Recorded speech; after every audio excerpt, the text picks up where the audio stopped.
Assalamualaikum warahmatullahi wabarakatuh.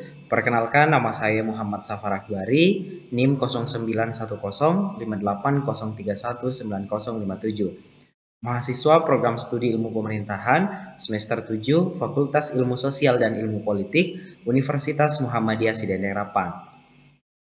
Dan pada kali ini kita akan membahas mengenai masalah hubungan pemerintah pusat dan daerah. Nah, seperti apa sih hubungan pemerintah pusat dan daerah? Akan kita bahas sebagai berikut. Nah, Indonesia memiliki sistem pemerintahan yang terbagi menjadi dua, yaitu pemerintah pusat dan pemerintah daerah.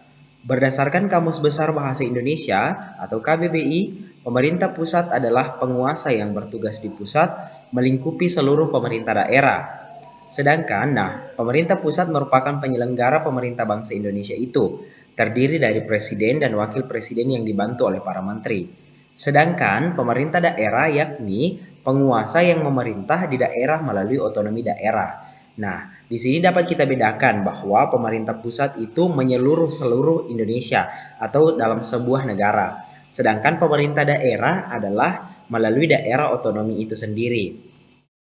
Nah, hubungan pemerintah pusat dan pemerintah daerah dalam menjalankan pemerintahannya harus terjalin dengan baik dan harmonis. Tujuannya antara lain adalah untuk kemakmuran rakyat Indonesia.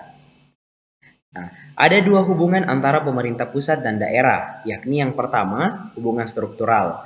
Hubungan struktural merupakan hubungan yang didasarkan pada tingkat dan jenjang di pemerintahan. Pemerintah daerah dalam bertugas menyelenggarakan urusan daerah bersama Dewan Perwakilan Rakyat Daerah atau DPRD yang berdasarkan asas otonom dan tugas pembantuan. Sedangkan presiden merupakan penyelenggaraan urusan pemerintahan di tingkat pusat. Presiden dibantu para menteri untuk menjalankan pemerintah. Kepala daerah merupakan penyelenggara urusan daerah masing-masing. Nah, hubungan yang kedua adalah hubungan fungsional.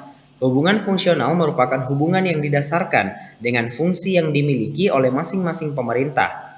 Hubungan tersebut saling mempengaruhi dan bergantung antara satu dengan yang lain. Hubungan tersebut juga terletak pada visi, misi, tujuan, hingga fungsi yang dimiliki masing-masing pemerintah. Visi dan misi yang dimiliki tersebut bersama-sama untuk melindungi dan memberi ruang kebebasan kepada daerah untuk mengolah dan mengurusi rumah tangganya. Pemerintah daerah hanya bagian dari subsistem dari sistem pemerintahan nasional. Karena pemerintah daerah merupakan bagian dari sistem pemerintahan nasional ini, maka antara pemerintah pusat dan pemerintah daerah terdapat hubungan antara pemerintah yang saling terjalin sehingga membentuk satu kesatuan pemerintahan nasional. Berdasarkan pasal 18A Undang-Undang Dasar 1945 yang berisikan yang pertama, hubungan wewenang antara pemerintah pusat dan pemerintah daerah provinsi, kabupaten atau kota, atau antara provinsi dan kabupaten kota diatur dengan undang-undang dengan memperhatikan kekhususan dan keragaman daerah. Yang kedua adalah hubungan keuangan, pelayanan umum, pemanfaatan sumber daya alam, dan sumber daya lainnya antara pemerintah pusat dan pemerintah daerah diatur dan dilaksanakan secara adil dan selaras berdasarkan undang-undang. Nah, itulah tadi beberapa penjelasan singkat mengenai masalah hubungan pemerintah pusat dan daerah. Terima kasih. Billahi fisabilil haq fastabiqul khairat. Wassalamualaikum warahmatullahi wabarakatuh.